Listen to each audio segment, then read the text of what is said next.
there is a strong reluctance to advocate for any kind of self-defense. And I think that's because they see Jesus as one who did not defend himself, and so he goes all the way to the cross. I also think part of it is a misunderstanding of the Beatitudes, where Jesus says, "Blessed are the meek." And they think that meek means mousy, and that's not what that word means. That it means something more like one who's able to draw a sword but chooses not to. That's what meek means. I strive for nonviolence, for peace, for not ever having to put my hands on somebody or to draw my weapon. I pray for that regularly, but I'm prepared if I have to. Yeah, I think you said something that I really want to highlight, and that's we actually have the same goal as anti-gun people, and that is to end gun death as much as we can. Like, we actually have that same goal. We just believe in different ways of going about that.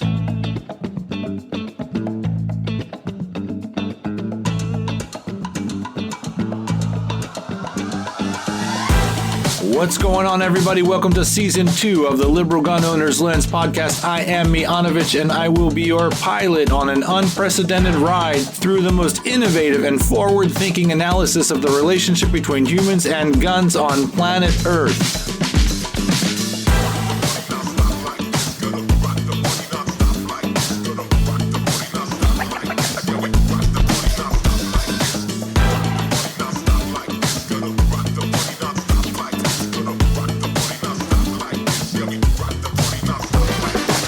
The entire nexus between guns and public safety needs a wake-up call, and Liberal Gun Owners is here to rock that party. Are you somebody who thinks you know what's going on with guns and public safety? I don't give a shit. I'm dragging your ass into the future whether you like it or not.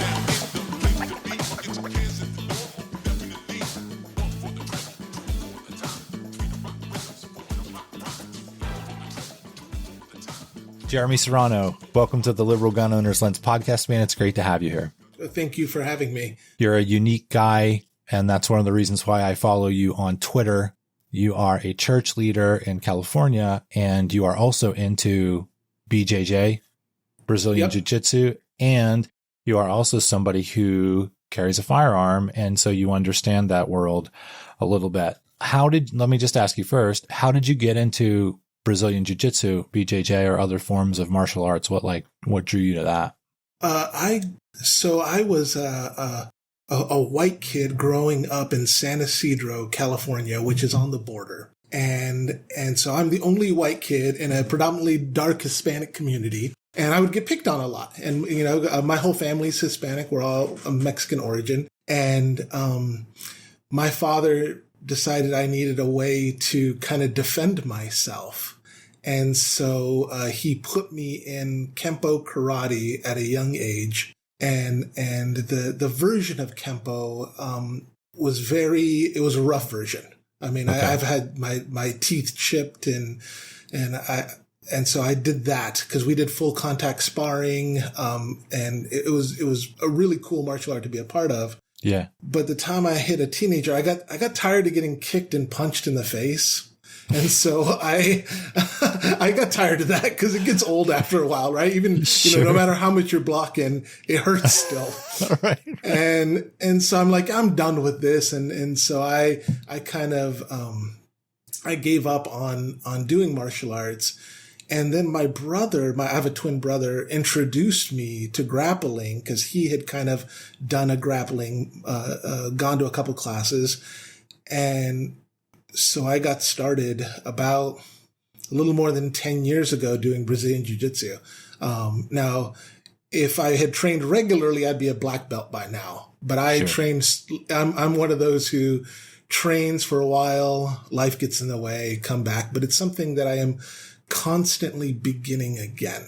It's interesting to watch how BJJ has become like a dominant force, and ground fighting is something that has now considered majorly important. Whereas in the 70s, the 80s, and the 90s, it wasn't really that it didn't seem like it was really that important, but we do know, I think factually, that ground fighting is very important for self-defense. A lot of fights end up on the ground. But it's been really interesting, to watch that. Did your brother also do BJJ, or do you just He does. He does. We just trained yesterday together. He came up to my gym. It was pretty awesome. Yeah, I think that with the introduction of Brazilian Jiu Jitsu kind of on the world stage with the UFC, I think that it changed martial arts forever. And I think in a very positive way, because no more could you talk about how lethal your technique was, without actually doing it. And boy, is it like, it evens things out. Like if you're a great technician with BJJ, you can just control a bigger dude if you know what you're doing. I became a believer my first day on the mats when I had about 120-pound woman choke the life out of me. And I thought, I'm a big guy. I weigh 280 pounds. I'm a big dude. I've always been a big dude. And we start, at the end of every class, there's this time where you wrestle, where you roll with each other. And so I don't remember what belt she was, but she was up in the colors, and I thought, okay, I'm a big dude. I'm just going to impose my will on her, and I'm just going to lay on top of her, and she's not going to be able to do anything about it. Yeah, you're going to put the groceries on her. That's what they say. Right. And boy, was I wrong. And she tapped me so many times, and I thought, okay, this stuff works. Yeah, totally. Yeah, there's nothing like getting your ass kicked to teach you something. We talk about that a lot in firearms training. There's a lot of internet gun masters and a lot of internet gun lore and people that don't know the first thing about self-defense, realistic self-defense training with firearms. And it can be an eye opener when you bring these kinds of people out to a dynamic training where there's real pressure and movement and stuff like that. So there's nothing like reality to kind of, I just think it seems to be principal to human cognition a little bit to get involved in make-em-ups and fantasies so you can feel safer. You can feel okay. You can go home and sleep at night. I don't think our tendency is to at first go diligently, go deeper and try harder. It's more like some sort of a shortcut in our mind. What's the fastest way we can feel better, kind of a thing. And I think that we see that in self-defense a lot, whether it's hand-to-hand or knife fighting practice or guns. So that's interesting. And you're a pastor, is that correct? That's the term? I am a pastor, yes. Okay. Yeah. And so and you mentioned before I hit the record button that you went to something like a seminary or like a college or like a school for that. I did. I went to Fuller Theological Seminary in Pasadena, which is a pretty middle-of-the-road, conservative-wise seminary, and meaning that they do train women to be pastors, but they won't train LGBTQ folks to be pastors. So they're pretty in the middle of evangelicism. I almost want to say discipline that you're in, but in the church that you're in, is that is there something higher than pastor, or is pastor is that where you go to? Yeah, we have bishops. Bishops. There's bishops over areas. I'm a part of the Evangelical Lutheran Church in America. And so there's two kinds of Lutherans. There's the ELCA, which I'm a part of, and then there's the Missouri Synod. And the Missouri Synod would be fundamentalist, while the ELCA would be pretty liberal in the way that we do our theology. So we have women pastors. The LCMS does not. We have LGBTQ pastors and bishops, and so we're pretty progressive. And also, is your brother a pastor or just involved in the church or? Oh no, my brother is a pastor as well, and we kind of live about an hour away from each other. Because I've seen you guys interact a little bit on Twitter, and I couldn't remember. I knew he was also a church leader. I just didn't know if he was like a pastor or if he was on your same line. Did you guys ever get in this? I had so I grew up with with close friends that were fraternal twins, and they tried going to college away from each other for 1 year And it was like their whole world fell apart and they had to end up going to college together because they were they were so different, they couldn't do it. And so do you think you guys have a little bit of that? Like you could try to pull apart and you'd like slap back together? We talk every day. We FaceTime every day, multiple times a day. Yeah. We are each other's best friends. He is besides my wife, my most personal confidant. I would trust my brother with everything, Very cool.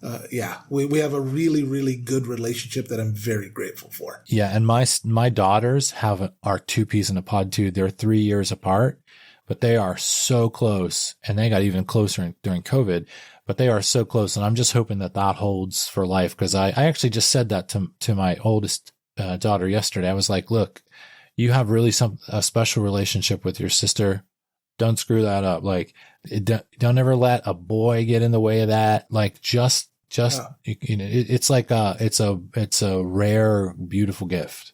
Mm-hmm. So that's great. And I asked you about your brother because I want to ask you, I know you have some general, kind of boundaries that you need to have with this subject, but you also carry a firearm. And I would like maybe for you to tell us how on earth, in a general way, you came about being a pastor who not only has a gun, but do you carry a gun or do you just have one? No, I have one. I have several. I like several of the shooting sports, and it wasn't until I think it was right at the beginning of COVID where I did start carrying, and I got my CCW through the county that I'm a part of. I started carrying in response to a threat that my twin brother received.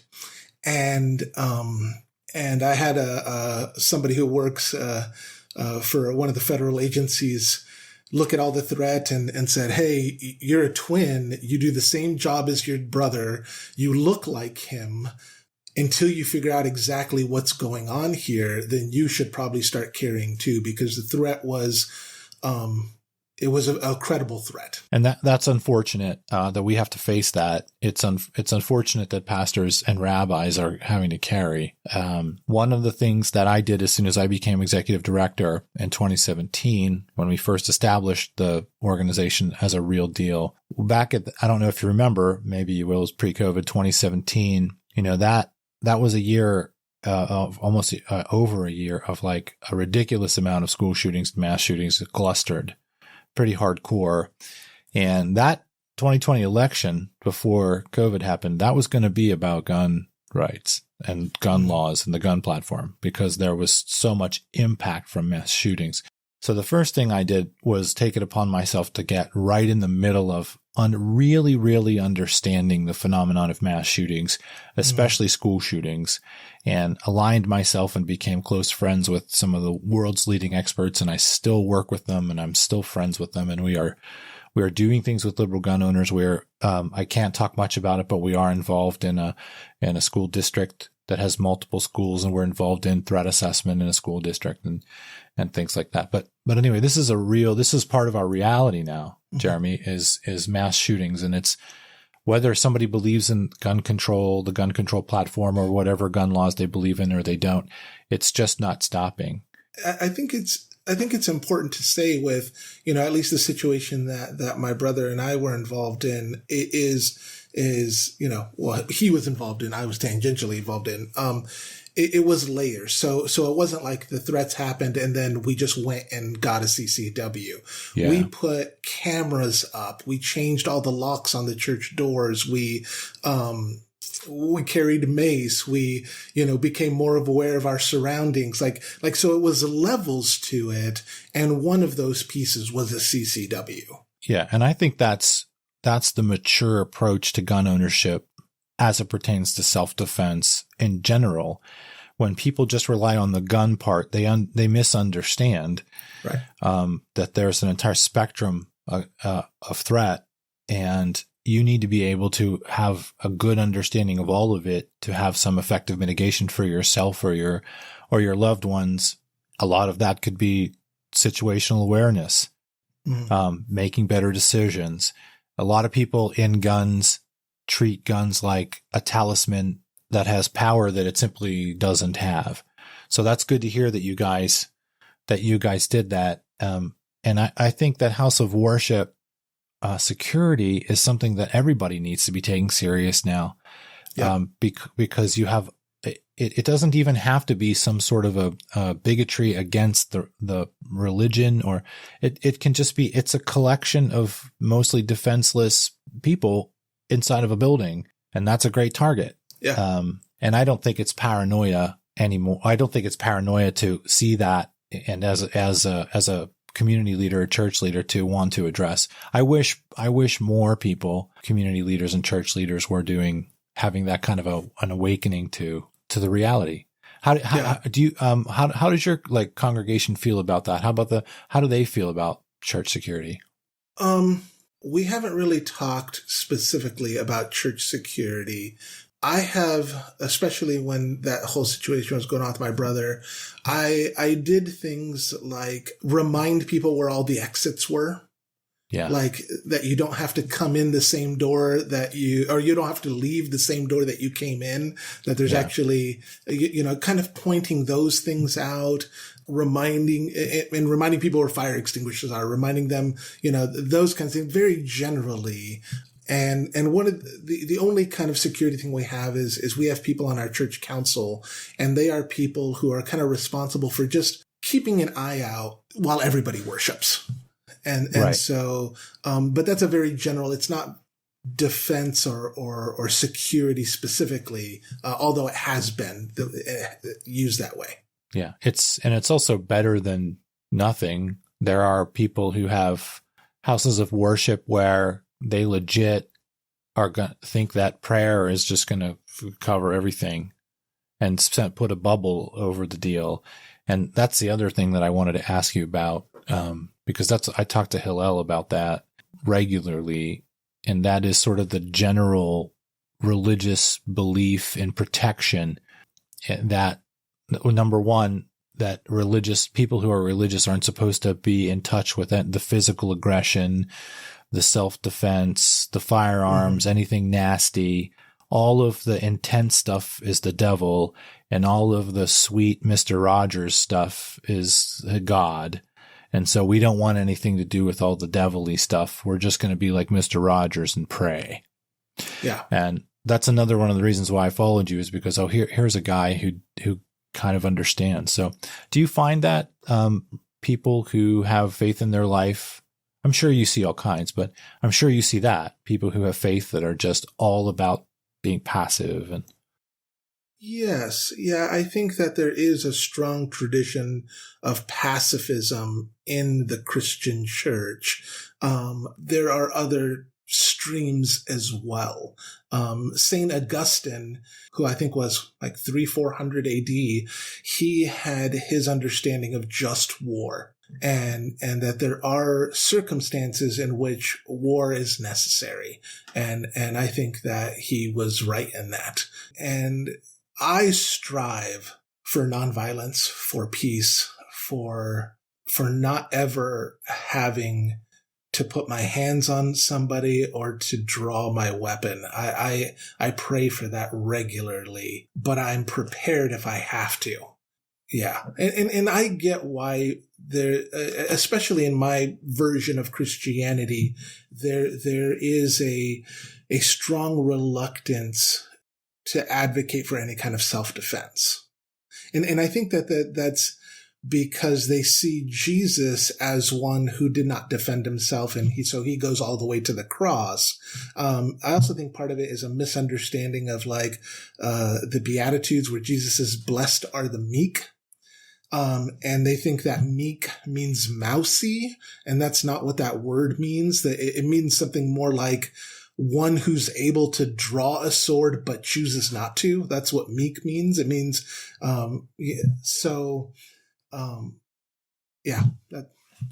discerning. I think we also cognitively have a problem with thinking in absolutes.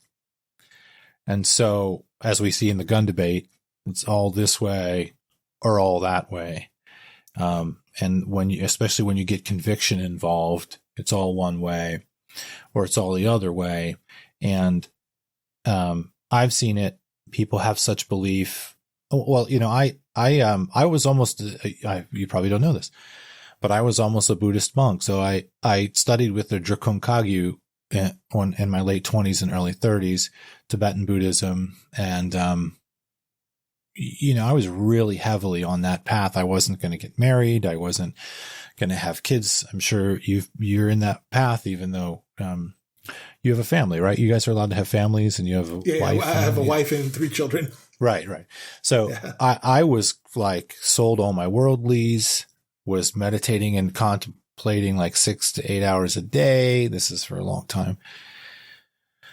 I eventually came to the conclusion that, there have been enough people in caves, meditating and praying. Like, I think it would be, I'm more suited to just be a man who, has a householder life, but also has a spiritual side and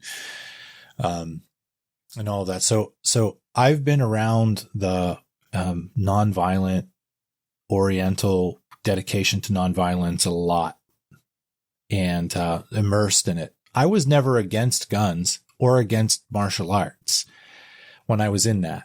I just wanted to find out what the power of having control over your lower elements, your lower energies gives you, and I always thought, what kind of protection does that give me in the world? Right. And so I wanted to see the limits, and there are limits to that. You can, somebody can take your prayer beads and ram them up your keister. That can still happen.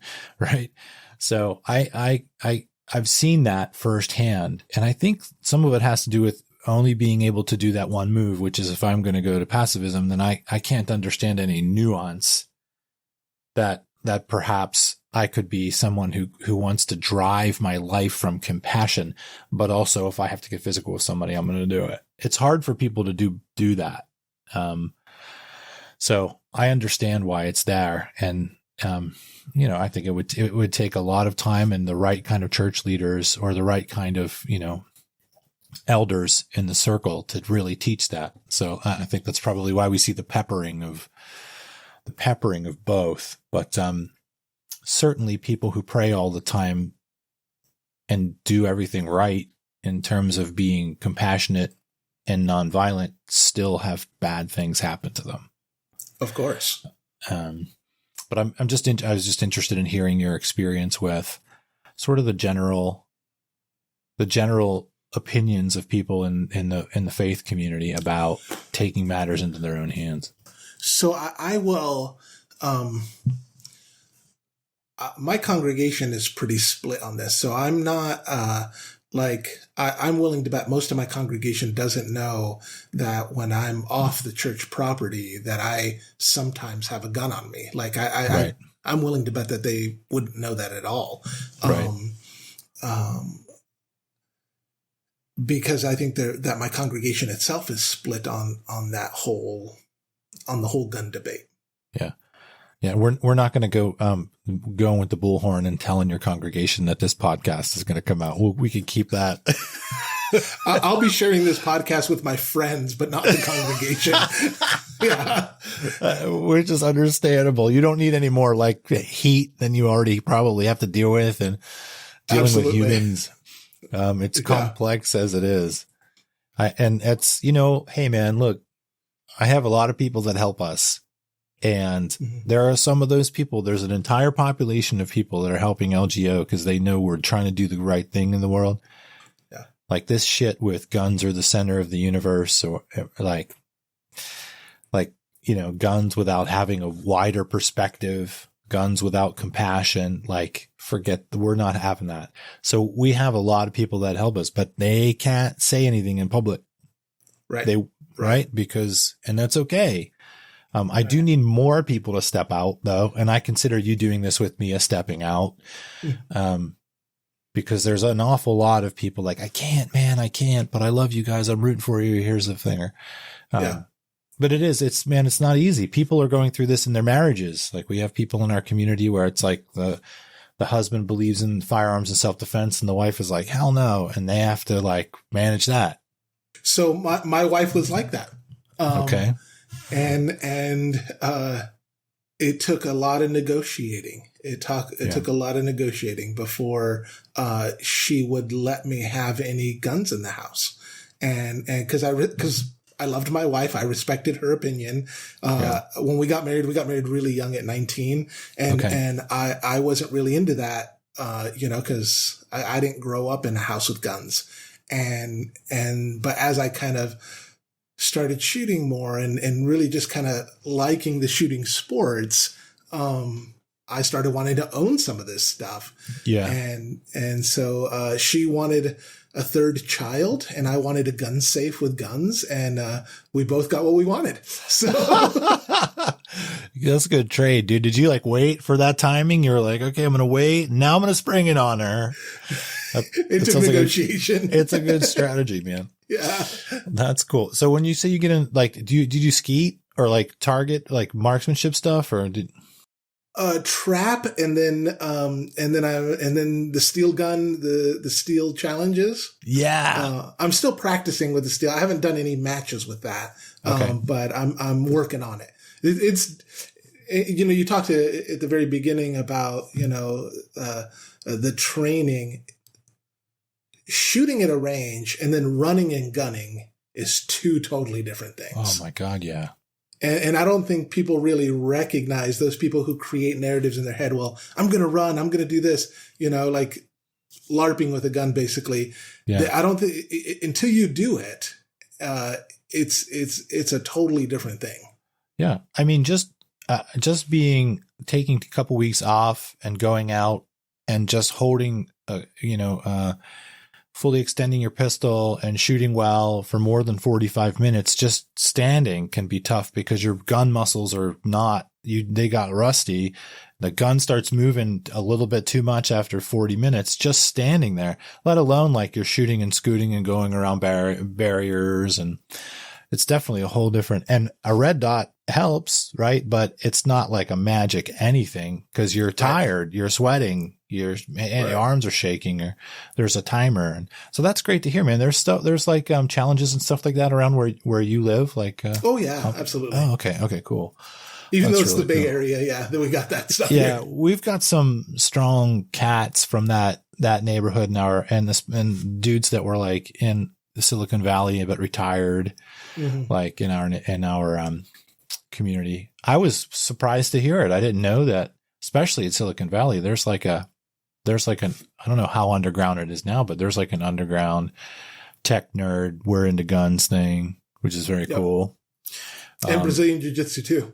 That's yes. I mean, I think Mark Zuckerberg is now kind of blown that up with putting his tournament footage online. But and Lex Friedman. I don't know if you ever watched the Lex Friedman podcast, but he's a tech nerd too, and he has all the people on his podcast. He's basically an AI guy, which let's not get started on AI. My God, I'm like way into that now.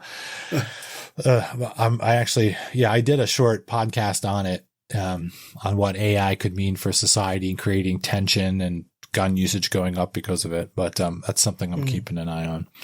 Well, that's great, man. So, I'm sure that you meet in the region with other pastors. Do you guys have conversations about church security and house of worship security? Is there this thing with you guys like there is in the rest of society where nobody talks about it? Then a mass shooting happens, then it gets really hot and you talk about it a lot, and then it gets dropped. That's exactly what happens is we'll talk about it. Because of the political leanings of my denomination, I think that having a firearm for most people is out of the question, and it would be for their churches too. Yeah. Do you think that they would be amenable to a dedicated security person for worship, extra cameras? Like, do you think there's extra cameras, that kind of stuff? People in terms of security, when we did talked about like locking the doors after worship begins, that kind of stuff. Yeah. But hiring somebody or having somebody, most churches, I think it's when people think of churches, they think of these big kind of mega churches. They think of large institutions. But most churches in the United States are 100 people and under. Most churches are tiny churches. And in my denomination, that's especially true. There are very few large churches above 150 people. Yeah. And you have a lot of expenses that you need to worry about, and hiring a guy is like, where do we have money for that? Probably. Right. Exactly. I'm assuming. Exactly. Which is unfortunate. It is. Yeah. And, it's hard to convey this on Twitter. It's like a no man's land for real human connection. But, as we move forward, I want to use this opportunity that I have this chair with liberal gun owners to build relationships with people like you.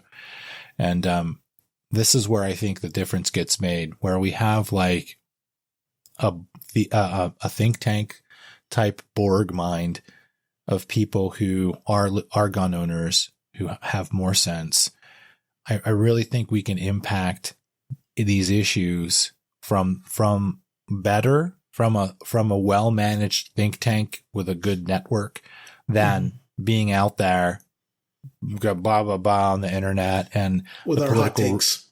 Yeah. And then thinking that voting is going to do all kinds of stuff. The reality is that, laws can have some effect on human behavior, and they do, and that's good. We know that. But they sincerely just do not have this maximized effect on human behavior that everybody, or at least the left side of the reality, thinks that they do. So we have to look at these issues comprehensively and from the perspective of real prevention and mitigation. And that often has to do with slow, annoying, marathon type approaches to dealing with humans and making sure they're okay, and dealing with their behavioral stuff and their emotional stuff and their spiritual stuff, potentially. That's really where I think the juice is. Yeah. People in my circles, who I am the only gun person in my circles, they don't like to hear that, like, if we had universal health care, that would actually help with gun crime. If we had better education, or we helped out more with social services with homeless folk, there would be less violence in those communities, which are kind of on the progressive liberal end of the spectrum. And It would solve the problem that they actually want to solve, yes, but without any kind of fringing on any rights. Yeah, it just happens to be also the factual road to the best mitigation. It's not about politics. It's about, those are the facts that gun laws do not have the powers that they're being advertised to have. Laws don't generally. Right. Laws do have a certain effect, deterrent effect, but they just don't have a maximized effect. So that's why I think you get small pods of enlightened people who get it. I think that the people, the academics and activists who believe in gun control, I think they believe they're a small enlightened pod, and maybe they are. I mean, part of what they're asking for is, I completely agree. They're pissed off. They're outraged. They're tired of this. We're tired of this. But I do think we are uniquely positioned, people like yourself, myself, other people in our network, because we do have a maximized dedication to compassion. But we also understand why you might need to go the hard way sometimes too. And that puts us in a unique place. And I think we can have unique impacts like that. So I'm just hoping that, like, this conversation with you and I hope this is one of many moving forward, because we need it, man. Yeah, I think you said something that I really want to highlight, and that's, we actually have the same goal as anti-gun people, and that is to end gun death as much as we can. Like, we actually have that same goal. We just believe in different ways of going about that. Yes. Yeah. And it's a hard sell, because while we're waiting for gun control to land completely, the gun control platform, which is a utopian idea, but let's just say, while we're waiting for that to land, what do the people expect everyone to do while that's going to take never, but let's say it takes 30 years. What are we supposed to do? Well, the reality is even if that's going to happen, okay, great. Gun control is going to land in 30 years and it's going to be this panacea. Fantastic. The other issue here is that concealed carriers stop mass shooters consistently. That's also real. And so they don't typically stop the mass shooter beforehand, but they stop the casualty count right where it is, 2 people instead of 10 people. And that's actually real mitigation. So they don't want to admit that. They don't want to look at that. That's part of the problem. I would have no problem philosophically saying, okay, gun control lands in 30 years and we're all better for it. But until then, concealed carry also counts. Yeah. And if we could at least get them to, and well, I should say this, just getting them to acknowledge that is like, holy God. We got our work cut out for us. Something's happened in the last 20 years and we seem to be very entrenched in camps now, and there is no conceding any points on either side, and that's difficult. And it's difficult to have conversations with people around these issues because people seem so entrenched. And so actually one of the things that I'm always committed to doing is when I talk to my liberal friends who are anti-gun is I always invite them to the gun range. If they start talking about AR-15s and how, big the bullets are and deadly and all this kind of stuff, I say, hey, I got one. Why don't we go to the gun range and you can actually see what this is like. And if you want to, if you still have the same opinion afterwards, great. But at least you have an informed opinion because you've put your hands on one and shot it yourself. Yes, it does. I think other people do that. I haven't done much of it myself, but it seems to be effective sometimes. It's great that you're doing that. If you, moving forward, if there's anything gun related that happens with you and your friends or convincing liberals or things with the church, and you ever feel like you need to talk or need some feedback or need some resource, I'm here. We're always here. You and your brother are not alone. You're not isolated. Like, there's a lot of us, man. There really are. Yeah, there is. So, and there are 2 organizations, the liberal gun owners and the liberal gun club that are here. So you guys, you're not alone. You've got backup. Even if it comes down to church security, I have multiple church security and site security experts. If you, anything, like we're here for you, and we know you don't have a lot of money. We don't have a lot of money, so we understand.